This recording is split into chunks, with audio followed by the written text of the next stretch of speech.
안녕하세요, 여러분. 저는 지금 30대 후반을 향해 쉼없이 달려가고 있는 여성입니다. 참 한 것도 없는데 이렇게 나이만 먹어 들어가고 있으니 저도 곧 40을 넘기고 50을 넘기고 그렇게 세상을 알아가고 배우게 되겠죠. 제가 세상의 모든 풍파를 다 겪은 나이가 아님에도 이곳을 찾아오게 된 것은 제 인생에 정말 충격적인 일이 벌어졌기 때문입니다. 여러분들께서는 감히 상상도 하지 못할 만큼 저에게 일어났던 일이라고 생각하기에 벅차기까지 한 그런 충격적인 일 말입니다. 차라리 꿈이었으면 좋겠네요. 몇 년 전에 이 지지부진한 싸움이 제대로 끝을 맞이했기 때문에 제가 지금 이곳을 와서 지나간 이야기 좀 한번 풀어보겠다 말도 할 수 있는 거겠죠.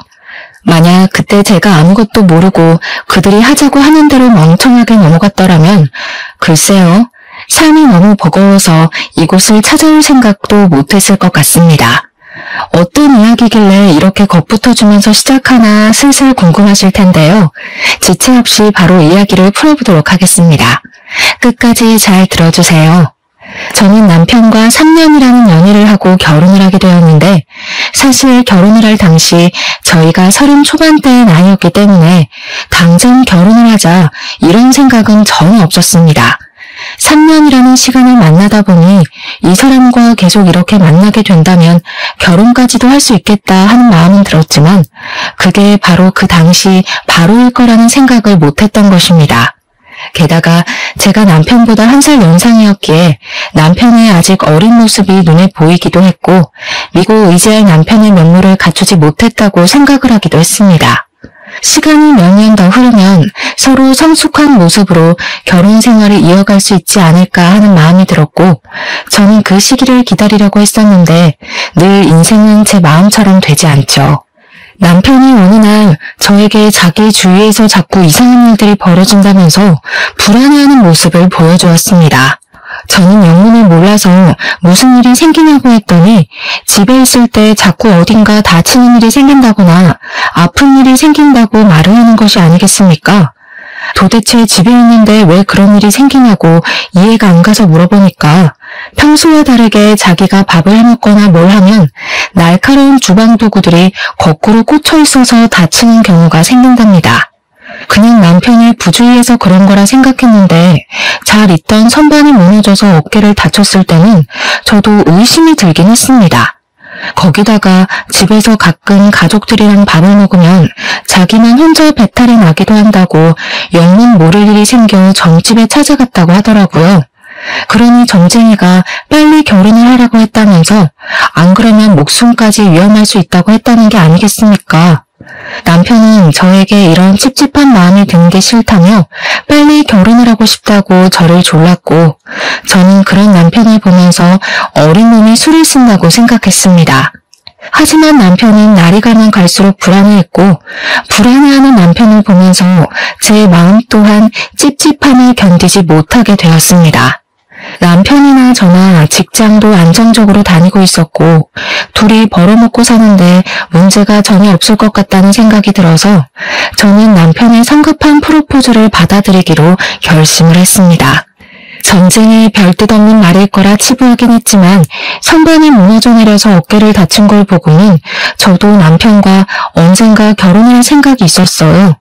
저와의 결혼으로 인해서 남편의 불안감이 사라진다면 그것만으로도 서로에게 안정감이 생기지 않을까 하는 마음에서 결혼을 하기로 결심을 하게 되었습니다.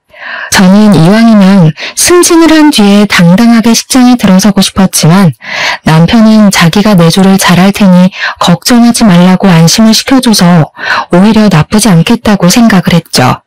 결혼을 하겠다고 양가에 말씀을 드린 뒤 서로의 집을 찾아가게 되었는데 저희 집에서는 좋으면 결혼을 하라고 쿨하게 허락을 해주셨습니다. 오히려 저희 부모님께서 너무나도 기뻐하시면서 결혼을 할 수나 있겠나 싶었는데 이렇게 좋은 사람을 만나서 결혼하게 되었다고 빨리 저를 해치우고 싶어하는 눈치라 충격적이었습니다. 반면 복병은 시댁에 있었는데 시모가 남편을 걱정스러운 눈빛으로 바라보시면서 벌써부터 꼭 결혼을 해서 부모의 품을 떠나야겠냐고 붙잡으시더라고요. 저희에게 아직 나이도 어리고 사람 일은 모르는 건데 조금만 시간적 여유를 가지고 천천히 생각해보는 게 좋지 않겠냐고 하셨습니다. 하지만 남편도 똥꼬집을 부리는 사람이라 강력하게 지금 결혼하지 않으면 산재가 시작되고 어쩌고 저쩌고 하면서 시모를 설득하기 시작했습니다. 이야기를 쭉 듣던 시부가 먼저 결혼하라는 말을 하셨고 시모는 끝까지 탐탁지 않아 했지만 더 말리진 않으셨습니다. 하루는 제가 시모랑 결혼 전에 조금 친해져 두면 좋겠다 싶어서 데이트를 하자고 맛있는 밥도 먹고 풍경 좋은 카페에 가서 이야기도 나누자고 말씀을 드렸습니다. 저를 별로 좋지 않게 보셨던 것 같아서 거절을 하실까 걱정이 되긴 했지만 시모가 좋다고 만나서 이야기를 하자고 하시더라고요. 그래서 만났죠. 단박에 만나자고 하셨던 터라 분위기 좋게 밥 먹고 카페를 가고 할 줄 알았는데 시모가 약속 장소는 본인이 정하겠다고 하시더니 저를 이상한 다방 같은 곳으로 부르셨습니다. 저는 퀴퀴한 냄새가 잔뜩 배어있는 다방 분위기가 영 어색해서 몸둘 바를 모르고 있었는데 시모가 저에게 종이 한 장을 딱 던지는 게 아니겠습니까? 이게 뭔가 싶어서 종이에 빼곡히 적혀있는 글자를 읽고 있는데 혼인 서약서라고 적혀있더라고요. 어머님, 혼인 서약서가 뭐예요? 읽어봐라. 보면 다 나와있다.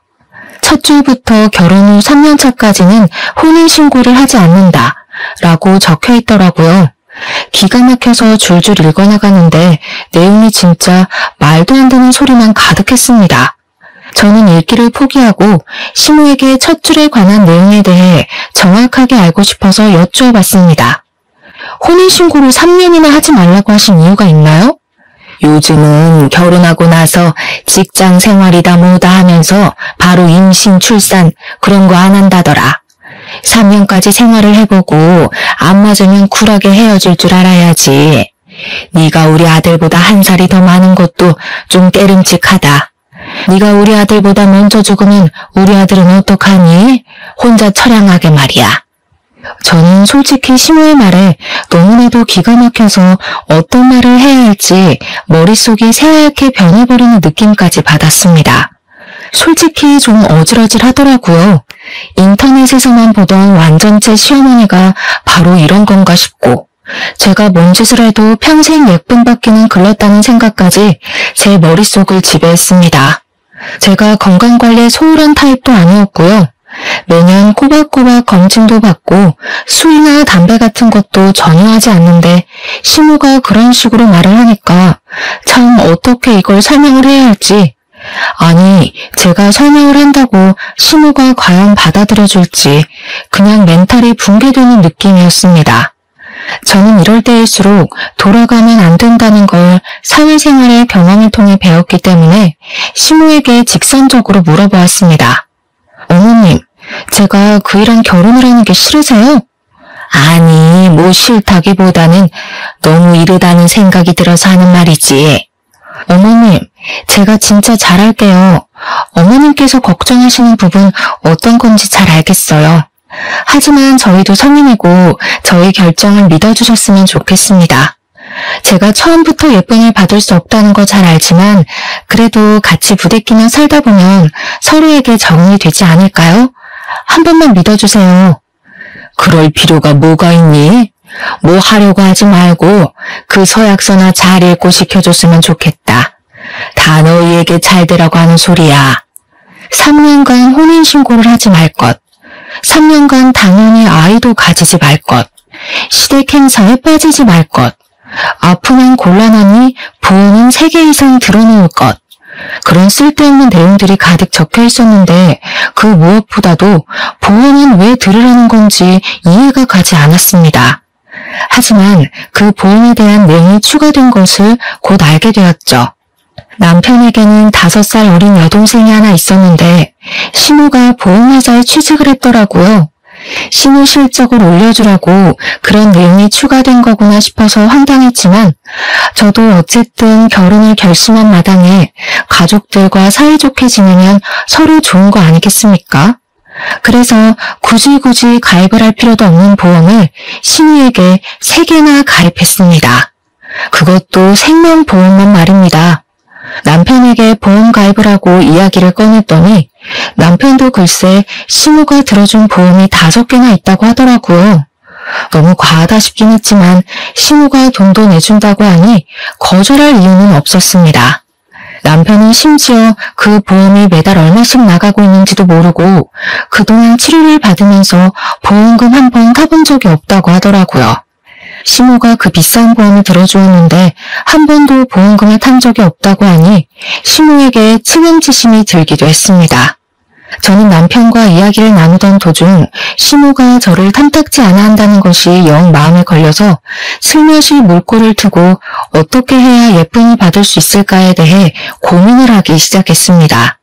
그러다가 남편이 저에게 툭 던진 말에 저는 너무 놀라고 말았죠. 아주 중요한 사실 하나를 저에게 말하지 않고 숨기고 있었더라고요. 그 사실은 바로 시부랑 시모가 재혼을 해서 만나게 된 사이였다는 것이었습니다. 제가 먼저 물꼬를 트지 않았더라면 남편이 언제까지고 말을 하지 않았을 수도 있었을 거라 생각합니다. 본인은 친모에 대한 기억이 좋지 않아서 시모를 친모처럼 생각하고 자랐다고 덧붙였거든요. 남편이 아주 어렸던 시절 시부가 술만 먹는 술주정뱅이였대요. 일도 안 하고 집에서 매일 소주를 마시며 남편과 친모를 구박만 하는 전형적인 망난이요. 남들이 상상하는 것만큼의 나쁜 짓은 없었지만 매일 아슬아슬한 분위기가 지속이 되었고 친모가 더 이상 시부랑은 못 살겠다고 이혼을 요구했다고 하더라고요. 이혼이 되자마자 본인 집만 챙겨서 집을 나갔다며 2번 다시는 얼굴도 못 보게 될 거라고 하더니 집을 나간 이후에 친모 얼굴을 한 번도 본 적이 없다고 하더라고요. 남편은 4살 이후 매일같이 친모의 욕을 하는 시부에게 적응이 되었고 자연스럽게 친모에 대한 기억이 좋지 않게 자리를 잡은 것입니다. 거기다가 남편을 두고 떠났으니 남편은 시부와 둘이 살면서 얼마나 힘들고 지쳤겠습니까? 이야기를 듣는 내내 저는 남편의 등을 쓸어주었습니다. 하지만 예상만큼은 아니었다고 하더라고요. 친모가 그렇게 집을 나간 뒤에 시부가 뭔가 깨달은 게 있는지 술을 끊고 열심히 일을 하기 시작했대요. 그리고 얼마 지나지 않아서 지금의 시모랑 재혼을 하게 되었고 여동생도 바로 낳게 되었다고 했습니다. 같이 살면서 하나의 가족이 되었다고 생각하고 지냈는데 남편이 크면서 시부와 시모가 친모에 대한 욕을 멈추진 않았다고 했습니다. 그래서인지 지금도 남편은 친모 이야기를 입 밖으로 꺼내지도 않고 친모가 어떻게 살고 있는지에 대한 관심도 전혀 없이 아예 남처럼 치를 떨면서 살고 있었습니다. 아무튼 그러한 이야기를 전부 전해 듣고 저는 오히려 고민에 빠지게 되긴 했지만 상견례를 무사히 마치게 되었고 결혼식까지 올리게 되었습니다. 시모가 요구했던 대로 혼인신고는 조금 미루는 것으로 서로 합의를 보고 신혼생활을 시작했는데 행복할 줄 알았던 신혼생활의 실상은 최악 쪽에 조금 더 가까웠습니다. 시모가 자꾸 우리 남편의 건강에 대해 관심을 보이면서 저한테 별일은 없냐, 무슨 일 생긴 거 없냐 허구한 날 물어대는데 저는 진짜 남편이 무슨 병이라도 있는 줄 알았습니다. 아침마다 저녁마다 하루에 2번씩 전화를 해서 어디 다친 데는 없니? 하고 물어보는데 나중에는 꼭 무슨 일이 생겼으면 좋겠다 하는 사람처럼 보이기까지 했습니다. 찝찝한 마음이 채 가시지 않던 어느 날 우리 남편이 결혼하고 얼마 지나지 않아서 엄청난 복통에 시달리며 아프기 시작했습니다. 어디 아프냐고 계속 묻다가 119에 신고를 해달라는 남편의 말에 그제야 신고를 해서 구급차를 타고 대학병원에 가게 되었습니다. 병원에 도착해서 이런저런 검사를 진행해보더니 의사가 저에게 맹장이라고 말을 해주더라고요. 많이 부풀어 올랐다고 빨리 수술을 하는 게 좋겠다고요. 너무 놀라서 저는 당장 수술을 진행해달라고 했고 남편은 응급수술로 맹장을 제거하게 되었습니다. 시댁에는 당연히 알려드렸고 남편이 퇴원하는 날 잠깐 와서 남편의 상태를 보고는 시부모님이 돌아가시더라고요. 솔직히 남편이 수술까지 했으니까 병원비를 조금 보태주시지 않을까 생각을 하긴 했는데 전혀 그런 말씀 없이 수술 잘 끝났으면 됐다고 하고 가시길래 서운했죠. 수술을 다 하고 계산까지 마치고 나니까 문득 남편에게 생명보험이 여러 개 가입이 되어 있다는 것이 기억이 났고 저는 바로 보험회사에 연락을 해보았습니다. 수술비가 갑자기 들어가게 되었으니까 저희 생활비에도 구멍이 크게 생기지 않았겠습니까? 이럴 때를 대비해서 드는 것이 보험이니까요. 근데 보험회사에서 당황해 하면서 이미 보험금이 지급되었다는 소리를 하는 게 아니겠습니까? 제가 보험금 신청을 하지 않았는데 누가 타갔냐고 물어봤습니다.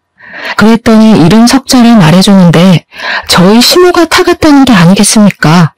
남편 태어나는 날 와서는 멀뚱멀뚱하게 서 있더니만 알고 보니 보험금을 받기 위한 서류를 챙기기 위해서 병원에 찾아왔던 것이었습니다. 저는 너무나도 황당해서 시모에게 바로 전화를 걸어서 보험금을 타간 것이 맞냐고, 아니 남편 수술 보험금을 왜 시모가 가져가냐고 물어보았습니다. 예, 그 보험 내가 내 돈 주고 들어주고 있는데 무슨 문제 있니? 내가 그럼 공짜로 너네 좋으라고 보험 들어줬겠어? 내가 낸 만큼 돌려받는 거야. 저는 남편에게 이 이야기를 하면서 시모가 좀 이상한 것 같다고 수상하다고 말을 했는데 남편은 그냥 한 귀로 듣고 흘려버리더라고요.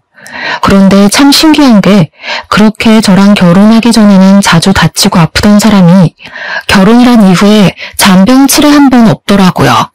저는 슬슬 시모의 행동이나 건강 염려증을 빙자한 염탐에 의심을 품기 시작하게 되었는데 예상치 못한 일이 발생하고 말았습니다. 시부에게서 급하게 연락이 와서는 저희 부부에게 돈을 좀 모아둔 것이 있냐고 하시더라고요. 신혼 부부에게 들어갈 돈이 한두 푼도 아니고 결혼한 지 얼마나 됐다고 돈이 있겠습니까? 당연히 시부에게 돈이 없다, 돈이 얼마나 필요하시냐 했더니 갑자기 버럭하시면서 젊은 것들이 돈도 안 모아두고 뭘 했냐고 화를 내시는 겁니다. 알고 보니까 시부가 일을 하던 곳에서 물건 발주를 심하게 잘못하시는 바람에 그 손해를 다 갚아내야 하는 위기에 처했다는 겁니다. 공장에서 발주 실수를 한 걸 개인이 다 물어내야 한다고요? 아니 얼마나 큰 돈이 필요하신데요. 내가 연 하나를 잘못 입력한 걸 어떡하냐. 나보고 물어내지 않으면 내용 증명부터 보내겠다는데 6천만 원이 필요하다. 갑자기 6천만 원이라는 돈이 어디서 뚝 떨어지겠습니까? 신혼집 구하느라 돈도 다 탈탈 털어 쓴 것도 모자라서 대출까지 있는 상황이었는데요. 당연히 저희도 이러저러한 사정으로 인해서 돈이 한 푼도 없다, 당장 6천만 원을 구할 수 있는 방법도 없다고 차근차근 설명을 했습니다. 그런데 시부랑 시모는 그런 저희에게 씀씀이가 너무 커서 돈이 없는 거 아니냐면서 친정이라도 말을 해서 빌려오라고 뻔뻔하게 소리를 치시더라고요. 너는 시댁 어르신이 다 죽게 생겼다는데 그 정도 돈도 못 구해와? 친정 부모님 노후자금 다 마련해 두셨다며 돈 좀 빌려와. 그래, 우리가 뭐 그냥 꿀꺽한다 그랬니? 갚는다니까. 이번 일만 잘 해결되면 아무 문제 없을 거라고. 저희 친정이 돈을 빌려오라는 게 말이나 되는 소리예요. 저희 부모님도 그럴 돈 없으니까 그냥 가셔요. 처음부터 내가 마음에 안 든다고 했지? 돈이 있으면서도 없는 척하면서 그걸 숨겨? 너 때문에 우리 집 망하면 네가 책임질 거야?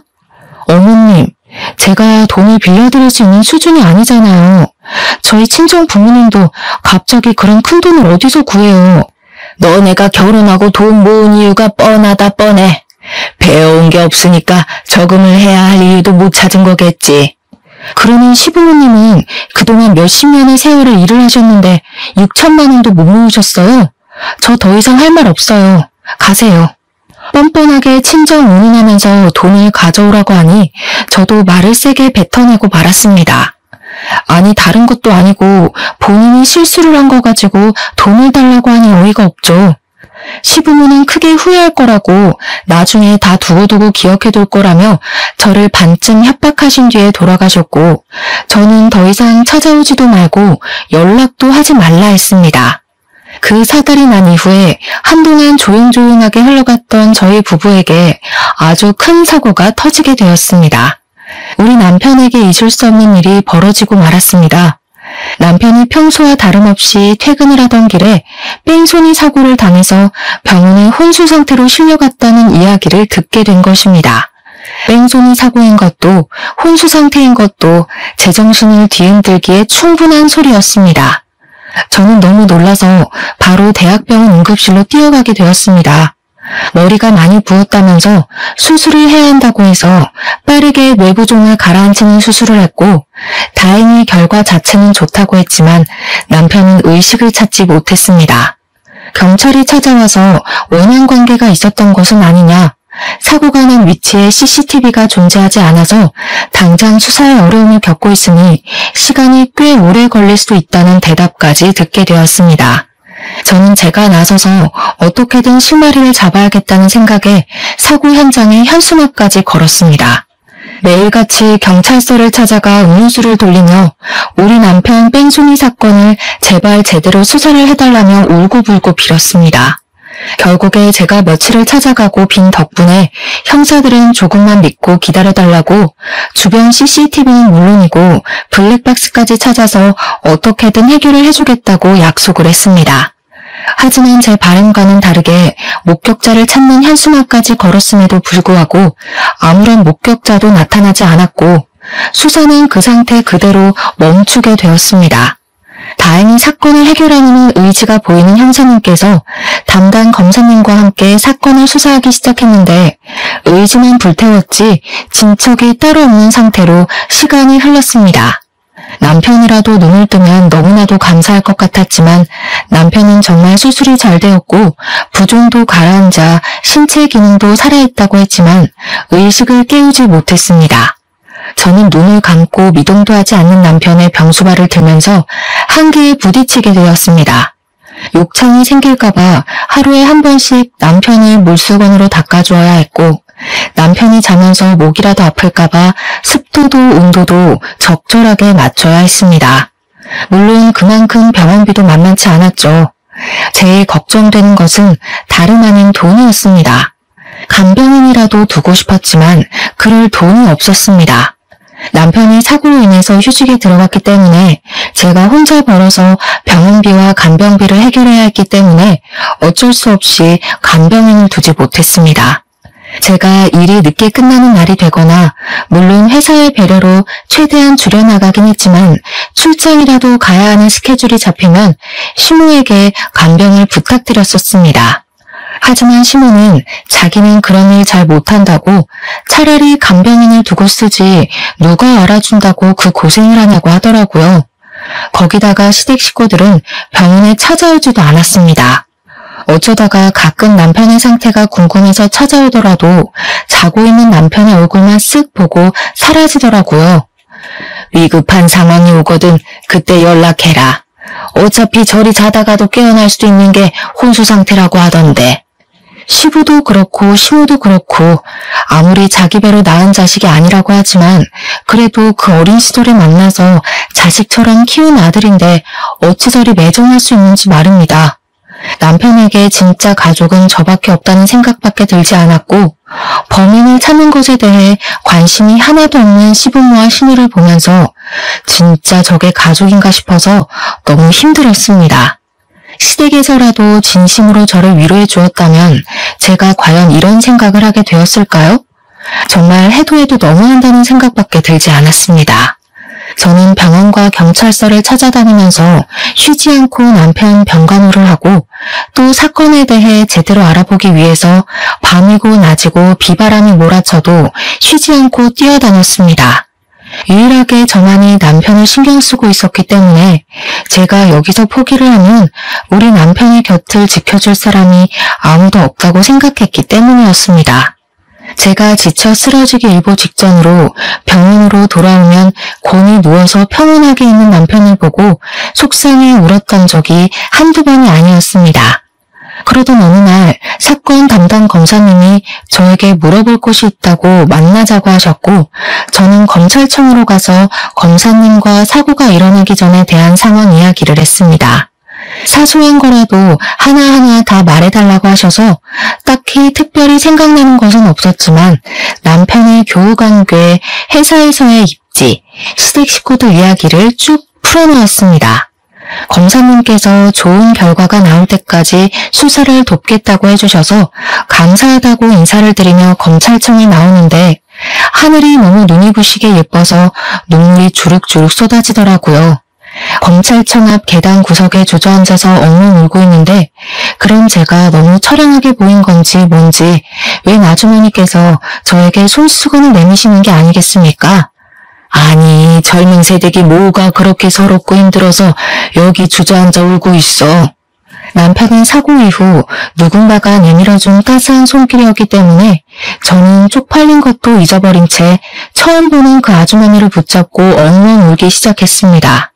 초면에 당황할 법도 하지만 아주머니께서는 진심으로 저의 등을 쓸어내려 주시면서 속상한 거 있으면 다 털어놓아 보라고 속이 시원해질 때까지 울어버리라고 하시더라고요. 그 말에 용기라도 생긴 건지 뭔지 처음 보는 사람임에도 불구하고 저는 어딘가에 다 털어놓고 싶다는 마음이 들어서 아주머니를 붙잡고 남편이 사고를 당한 이야기를 털어놓았습니다. 우리 남편은 정말 불쌍한 사람이에요. 이상하게 결혼 전부터 계속 다치고 아프고 하더니만 결국에는 이런 사고를 당해서 정신도 못 차리고 누워만 있어요. 가끔은 남편이 숨이라도 제대로 쉬는 게 맞나 덜컥 무서워서 코 밑에다가 손가락을 대기도 해요. 저도 이렇게나 걱정하고 마음 아파하는데 근데 우리 시댁 식구들은 남편에게 신경도 하나 쓰지 않아요. 너무 서러워요.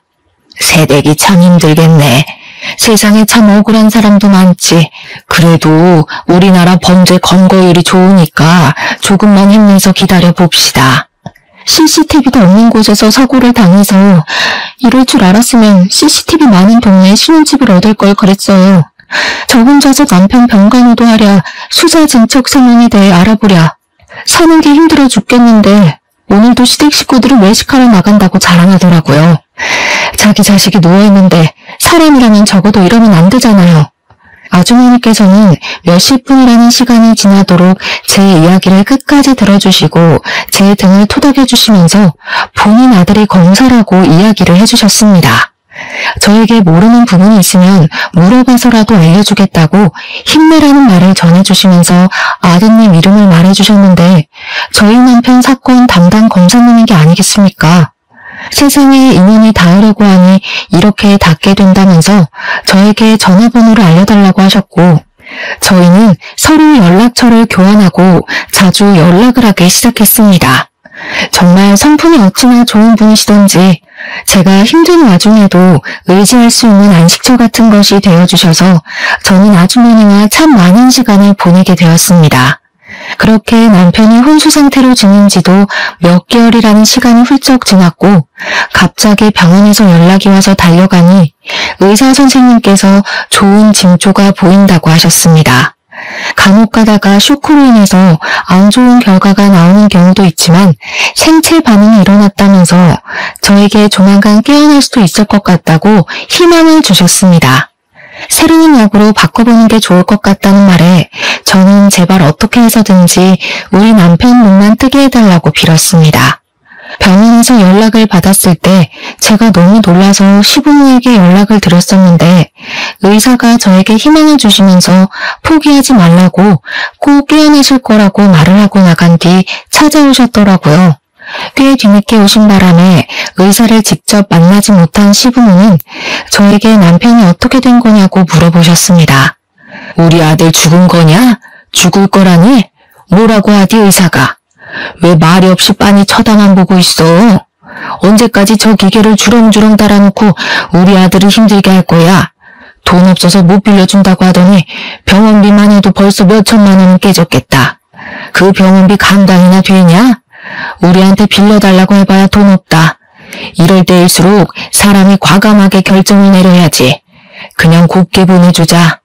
지금 우리 남편 생명 연장 치료를 중단하자는 말씀이세요? 저렇게 괴롭게 있는 것보다야 하루빨리 눈 감는 게 우리 아들을 위한 길이라고 생각하지 않니?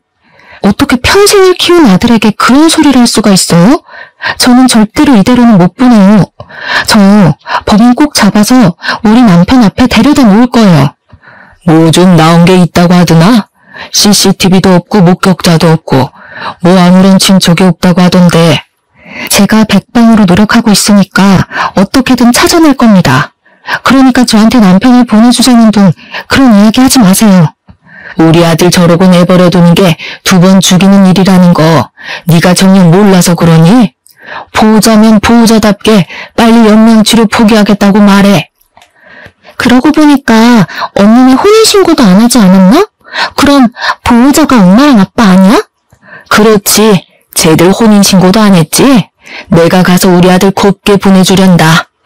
그 말이 끝나기 무섭게 뒤를 돌아서는 시모의 머리채를 잡아 뜯었습니다. 시모가 악소리를 내고 뒤로 자빠지는데 제가 머리채를 잡고 끌어올려 시모의 뺨을 세차게 때렸습니다.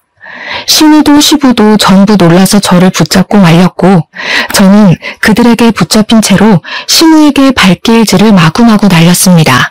그리고 있는 힘껏 악다구니를 쓰면서 시모에게 소리를 질렀죠. 그런 소리 한 번만 더 해보세요. 아주 동네방네 아들 죽인 살인자라고 소문낼 거예요. 이년이 미쳤나? 지금 누가 누굴 때려? 네가 우리 아들 보호자야 가족이야 뭐야? 내가 당장이라도 의사를 만나서 저 기계 다 빼버리라고 할 거야. 하지만 시모의 바람대로 되지 못했습니다. 이미 시간이 늦은 터라 의사가 퇴원을 했고 유지장치를 제거하려면 다음날 다시 오라는 간호사의 말 때문이었습니다. 저는 정말 팔에 소름이 쫙 올라왔습니다. 어떻게 자기 아들의 생명 유지 장치를 가족들이 떼어버리겠다고 합심을 할 수 있는지 말입니다. 하지만 항상 기적이라는 것은 중요한 순간에 찾아오기 때문에 기적이 아니겠습니까? 그날 저녁 남편의 옆에서 밤새 병간호를 하며 울고 있었는데 기적처럼 남편이 손을 움직이더니 눈을 뜬 것입니다.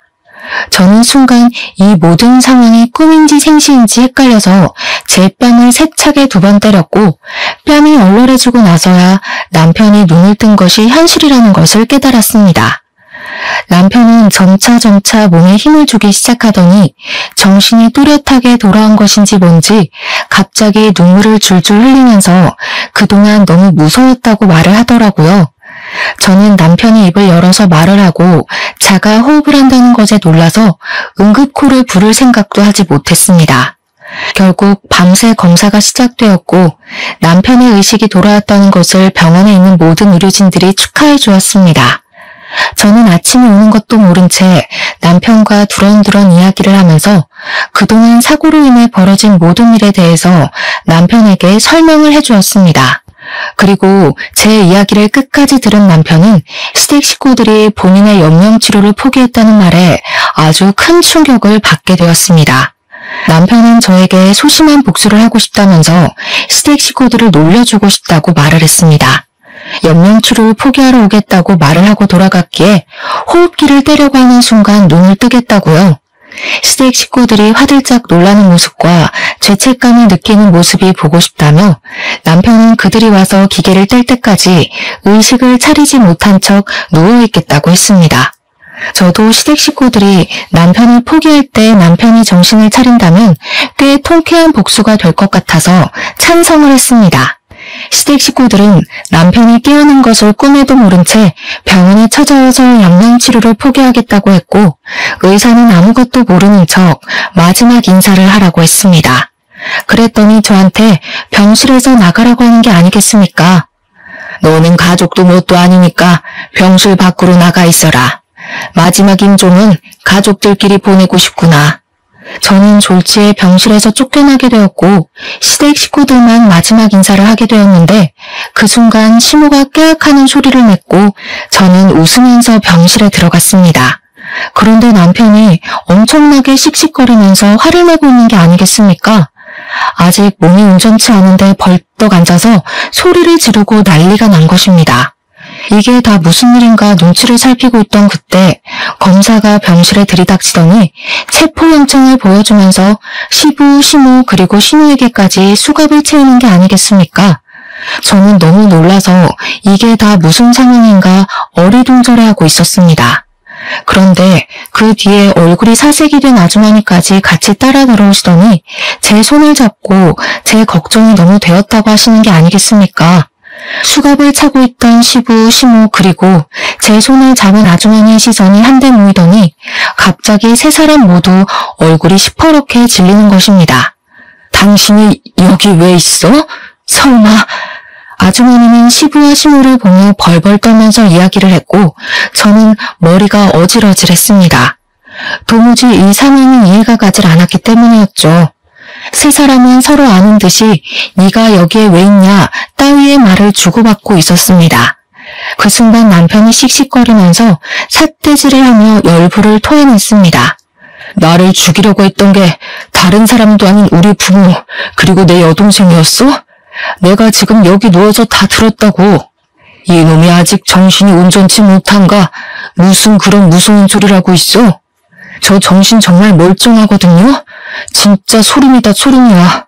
어떻게 부모가 자식을 죽이고 보험금을 갈취하려고. 방금 전에 들어와서 내 호흡기 떼면서 다 털어놨잖아. 나 죽이려고 뺑소니 친 사실을. 잡히면 어떡하나 걱정했는데 화장해버리면 끝 아니냐고 했잖아.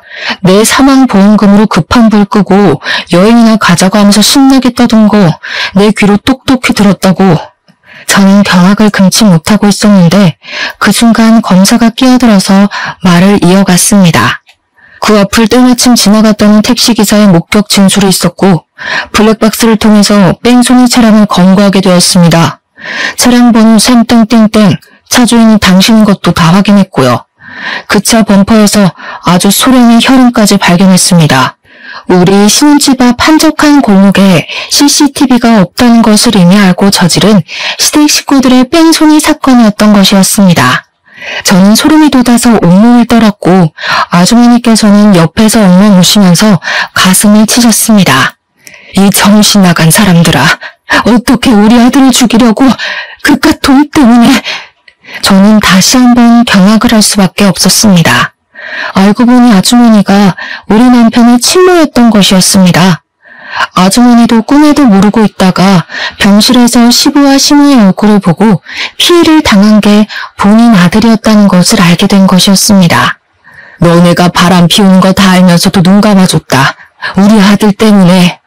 그러다가 저 여자애를 임신하는 바람에 내가 포기하고 이혼해줬지. 근데 내 아들 얼굴 한번 못 보게 해놓고 잘 키우겠다고 신경도 쓰지 말라고 무일푼으로 나를 쫓아내더니 감히 우리 아들을 죽이려고 해? 네가 사람이야? 알고 보니 친모가 이혼을 하자고 도망갔다고 했던 사실은 전부 거짓말이었던 것이었습니다. 시모랑 시부가 오랜 시간 불륜관계를 지속해왔고 뱃속에 남편의 여동생, 즉 시모가 생겨서 친모를 쫓아내고 재혼을 하게 된 것이었습니다. 친모는 아들만 데려가게 해달라고 빌고 또 빌었는데 시부가 절대로 안 된다고 얼굴 볼 생각도 하지 말라고 하며 이사도 가버리고 연락도 끊어버린 것이었습니다. 친모는 남편에 대한 미련을 버리지 못하고 몇 년을 찾아다녔지만 꽁꽁 숨어버린 시부 탓에 찾지를 못했다고 하더라고요. 결국에는 돈이 없어서 남의 집 가정부로 들어가게 되었는데 그게 지금 검사님의 집이었던 것이었고 그곳에서 새로운 가정을 꾸리게 된 것이었습니다. 친모는 본인 분을 이기지 못하고 수갑을 차고 있는 시부와 시모의 뺨을 연달아 치면서 욕을 뱉었습니다. 만약 주변에서 말리지 않았다면 정말 얼굴에서 썬코피가 터졌을지도 모른다는 생각이 들 정도로 세게 말입니다. 제가 상황을 전부 다 파악하기도 전에 시댁 식구 셋은 긴급 체포가 되어서 바로 유치장으로 수감이 되게 되었습니다. 참고인 조사차 방문을 해서 진술을 하고 있는데 시댁 식구들이 저에게 오해라고 하면서 보험금을 노리고 한 짓이 아니라는 사실을 증언해달라고 무릎을 꿇고 빌더라고요. 저에게 돈까지 주겠다고 하는데 병원비 보태줄 돈도 없다고 소리칠 땐 언제고 이제 와서 없던 돈이 생긴단 말입니까? 우리가 다 늙어서 감옥에서 어떻게 살겠나? 한 번만 용서해주면 두 번 다시는 너희들 앞에 나타나지 않겠다. 그래, 변호사 제대로 된 사람 구해다 줄 수 없겠니? 제발 합의라도 해줘라. 우리가 돈 두둑히 줄게. 그걸 제가 왜 받으려야 하죠? 법대로 하세요. 요즘 교도소 밥 잘 나온다던데. 거기서 노후생활 즐기시면 되겠네요. 시댁 식구 3명 모두 법의 심판을 받게 된 덕분에 들어두었던 보험금들은 전부 저희 부부가 수령을 하게 되었고 남편의 병원비를 갚는 데 무리가 없었습니다. 시댁 식구들은 끝까지 저에게 빵빵한 변호사를 선임해달라고 빌었지만 저는 모르쇠로 일관하고 찾아가지도 않고 재판 구경 또한 하지 않았습니다. 제가 왜 그런 호의를 베풀어야 할까요? 내 남편을 죽이려고 했던 그 저급한 인간들에게 말입니다. 결국 시부의 살인교사, 시무와 시무의 공범 혐의 및 보험금 취득 사기까지 걸려서 콩밥을 제대로 드시게 되었습니다. 포승줄에 끌려가는 꼴을 보려고 재판이 끝난 뒤 슬쩍 구경을 했는데 그 와중에도 살려달라고 울고불고 소리치는 게 너무나도 통쾌했습니다. 남편은 그 이후 친모와의 오해를 풀고 연락을 하고 만나기도 하면서 좋은 사이를 유지하며 지내고 있습니다. 졸지에 생긴 검사왕 덕분에 일 처리도 확실하게 하게 됐고 그 형님도 우리 남편의 이야기를 종종 들었다며 이상하게 내적 친밀감이 있다고 잘 지내보자고 하셨습니다. 저에게 제주씨라고 불러주시며 넉살 좋게 대해주셔서 잘 지내고 있습니다. 얼마 전에 친모 생신이었는데 저랑 남편까지 불러주셔서 양 아버지께도 인사를 드리고 앞으로 한 가족처럼 잘 지내보자고 하셔서 남편이 눈물을 줄줄 흘리기도 했습니다. 저는 남편이 회복을 한 이후 혼인신고부터 진행했고 감옥에 가 있는 시댁 식구들은 뭐 어떻게든 잘 버티며 살겠죠. 돌이켜보면 남편이 그때 병실에서 기적적으로 정신을 차리지 못했다면 끔찍한 일이 벌어지고도 남았겠죠. 빼앗긴 아들을 되찾고 싶었던 우리 어머님의 기도 덕분인지 모든 일이 잘 풀린 것이라고 생각하고 있습니다. 그리고 남편의 친모인 새시모는 어찌나 성품이 좋으신지 정말 한결같은 모습으로 저에게 시집살이 같은 거 한 번을 시키지 않으셨습니다. 건강한 게 최고라며 둘이 행복하게 잘 살기만 하면 된다고 매일같이 저희 부부를 위해서 기도도 올려주세요. 저는 뒤늦게 만난 새로운 가족에게 잘 보이고 싶어서 남편이 말하기도 전에 매주 시댁에 들러 시간을 보내고 있습니다. 나중에 알게 된 사실인데 남편의 배다른 형인 검사 아주버님은 사실 시모가 입양하신 입양아였더라고요. 새 시부가 시모를 정말 많이 사랑했는데 임신이 잘 되지 않았고 보육원 봉사활동을 하다 만난 아주버님을 입양해서 키웠다고 하셨습니다. 아주버님도 새 시부모에게 받은 사랑만큼 동생에게 전해주고 싶다면서 우리 남편과 저를 알뜰살뜰 챙겨주세요. 제 생일 때는 호텔 숙박권을 선물해 주시기도 하고 우리 남편 생일 때엔 좋은 레스토랑에서 식사도 사주셨습니다. 왜 그런 말이 있지 않겠습니까? 콩 심은데 콩 나고 팥 심은데 팥 난다는 말이요. 우리 남편을 낳아준 시모가 세상에 둘도 없는 천사 같은 분이라 그런지 시모 곁에는 착한 사람밖에 없어서 너무 다행이라는 생각이 듭니다. 우리 남편도 그동안 못 받았던 부모의 사랑을 듬뿍 받아서 그런지 얼굴빛이 환해지고 살도 보기 좋게 다시 올라왔습니다. 뒤늦게 만난 우리 가족이 평생 행복하게 살도록 이야기를 들어주신 여러분께서 모두 응원해 주셨으면 합니다. 감사합니다.